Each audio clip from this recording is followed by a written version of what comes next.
waaw di nuyu déjà seen téléspectateurs ak internautes yi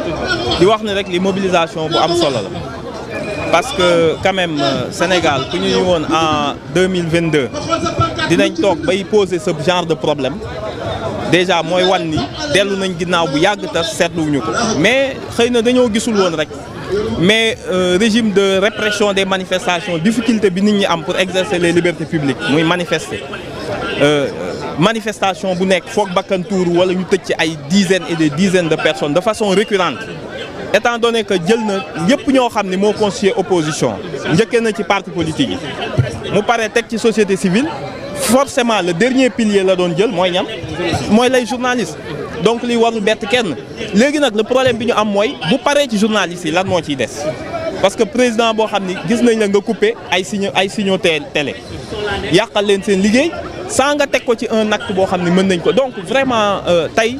cette mobilisation elle est exceptionnelle vraiment nit ñi fu ñu mën a nekk nañu génn xam ni on ne défend pas Pape Alé Niang on défend la liberté constitutionnelle bi ñu constitution bi jox pour ñu ñuy informer juste et vrai tey li ñu tëyee Pape Alé Niang mooy 45 milliards yoo xam ni ab groupe bu personne 45 milliards mën nga cee tabax université mën nga tabax ay école donc loolu moo metti nit ñi na nit ñi comprendre ni Pape Alé Niang seen alal la doon défendre kon bu ñu ko jàppee tey combat bi suñu combat la ñun dootul combat wam donc vraiment ñu ngi ñaan yàlla gars yi mobiliser di wax Macky président Macky Sall na delloo si xelam parce que li ko dese ci nguur lu muy def luy ñaaw la rek c'est quelque chose boo xam ni ce sera porté à son bilan donc na delloo si xelam xam ni jàpp benn journaliste du tax journaliste yi liggéey donc vraiment ñu ngi dolli suñu soutien à Pape Alé di ñaan nit ñi ñu ñëw fekk si ñu fii ci ENS ba G2 bi ñuy marche ku nekk na nga dagg li ngay def parce que ki lay xeexal ba ñu tëj ko ndax mu sàmm say ressources bu ñu ko jàppee sa fit sa problème sa yitte la waroon doon donc vraiment ñu ngi ñaan nit ñi ñu mobiliser et puis di appel tous les acteurs ak population yi kilifa diine yi ñu jéem a waxtaan ak Macky Sall li des ci mandat mu arrêté dictature am bii nga xam ni nit ñi mënatuñ parce que lii su nit ñi meree fipp bi maanaam bu laalee ñëpp fipp bi bu amee réew mi mooy am problème donc il est temps ñu wax ak moom mu arrêté te mu ne ko mu génne Pape Alé dans les plus brefs délais voilà. xam naa tout récemment balaa ñu lay bàyyi rek waaye néew na est-ce que néewul ne comme journaliste yi léegi xaajale ko bu ñu xaajale ko ñuy dem fii ñuy dem fii ba tax na état bi si lay jaaree bëgg a def li mu def journaliste yi ngir xeex. waaw man moom mënu ma wax ci ab corporation journaliste ndaxte ñëpp mënuñu ànd l'essentiel mooy tey gis nañ fi toutes les figures journalistes gis nañ fi ñëpp sans ñu xaaj ak seen loolu moo am solo quoi parce que tey bu laalul ñii tamit bu la laalul yow suba mën nga nekk victime am donc li am solo rek mooy tey toute la corporation daje nañ wax déet et je pense que baax na ci pour que Macky Sall delloo si xelam.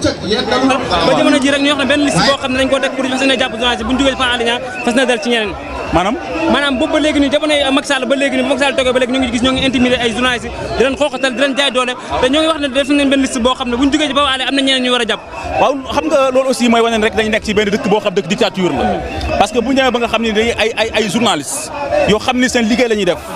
nga amoo loo ci gis lu may taxawal ab liste pour uniquement pour jéem leen noter loolu mooy wane ne Sénégal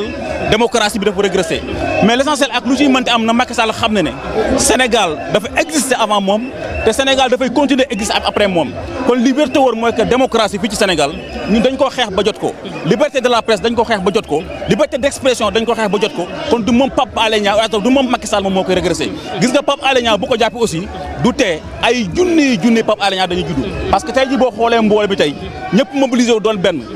yore benn engagement bi yore benn fugg bi da lay wan ne fii ay Pape Alé Niang ñoo fi ne kon Macky Sall mu neex ko mu naqari ko la ñu naqari ci réew mi dañu koy wax kon mu jàpp ñu wala mu jàpp ma Samba wala mu jàpp ma Demba loolu du tere ñu wax li nga xam moom la ñu bëgg kon la ñuy sàkku ci moom mu gën a neex si moom mooy que na bàyyi Pape Alé Niang mu dem yoonam en même temps aussi même bu bàyyee Pape Alé Niang dañuy sàkku ci moom mooy bés ni ki tey bu ma amati benn journaliste boo xam dina ko intimider bu ma amati benn journaliste boo xam dina ko jël di ko dugal ci kaso bi en tout cas libérer Pape Alé Niang free Pape Alé Niang moom la ñuy def moom la ñuy sàkku. jërëjëf fas yéene marche pour bàyyi Pape Alé Niang ak mboolem autorité politique yëpp noo gisee marche bi. waaw mais alhamdulilah la ñuy wax parce que vraiment tey Sénégal yëpp ñu ngi fi. parce que Pape Alé moom dafa mérité lii. ndax dafa mus a taxaw di xeexal Sénégal. mu am taxawaay boo xam ni ñun ñi fekkee démb tuuti xam nañ ni réew mi rek moom mus a tax mu taxaw. kon dafa mérité ñu woyow wan ko sunu soutien jàppale ko loolu moo fi sunu présence fii man daw naa ay kilomètres yu bari ñëw pour fekke si marche bi alhamdulilah yàlla dimbali nañu ba fekke nañ ko. noo gisee maanaam depuis ci nguuru Macky Sall ba léegi intimidation yi ba jamono ji sax ñoo ngi wax ne dañaa def liste boo xam ne ci ay journalistes pour fas yéene bu ñu jógee ci Pape Alé Niang fas yéene dal ci ñeneen pour jéem leen a néewal doole noo ko gisee. waaw non loolu mënul jàll ci Sénégal boo xamee réew mi kaso musul tere nit ñi am taxawaay jamono Senghor ci la kaso yi gënoon a métti gënoon a tàng te am na ñu amoon taxawaay kaso du dara ay jinne nekkuñu fa ay malaaka nekkuñu ay nit rek a fa nekk jàpp naa li am solo rek mooy ñu conscient gëm ni réew mi ñun ñoo ko moom Macky Sall moomu ko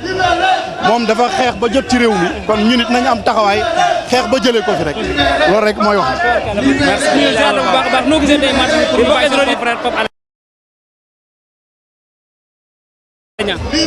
sant yàlla rek parce que gars ñi n'étaient pas obligés te Pape xaarul woon lii aussi demandé wu ko kenn aussi boo ko fekkee fu mu nekk dafa naan la lii dafa bokkoon sama destinée kon tey bu ñu demee ba gis ni presse bi ñëpp dajaloo nañu pour moom du pour moom rek pour toute la presse la parce que nous sommes tous en sursis Pape mérité wul nekk derrière les barreaux xëy na bëggoon nañu ko jàpp ci leneen mais yàlla def si exercice su métier lañ ko jàppe donc ñuy remercier ñëpp di wax le président Macky Sall rien n'est encore perdu rien n'est encore trop tard le pouvoir doit pouvoir reculer faire libérer Pape Alé et que la vie continue Sénégal dañu soxla sérénité tranquillité apaisement la ñu soxla lii nii ça a permis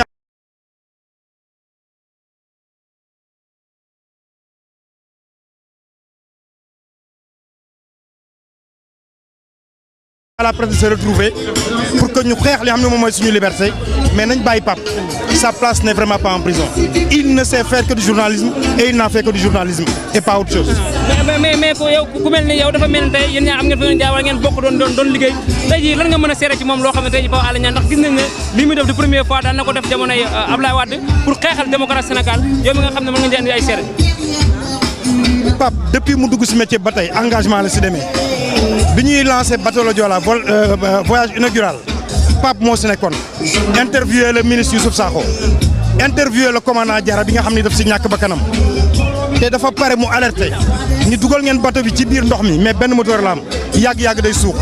kon kooku 2002 ba léegi mi ngi xeex pour la démocratie pour la citoyenneté c'est un engagement républicain citoyen nañ ko nangul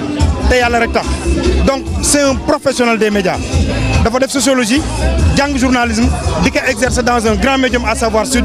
te boobu ba léegi wàccul benn yoon maintenant nag on peut l'aimer comme on peut ne pas l'aimer mais reconnaissons que Pape Alé est un professionnel du journalisme et il le restera parce que amul beneen métier du daw du daay du xotti carte presse am. ñoo ngi lay jaajëfal bu baax a baax ci ñu jël Pape Sané ba léegi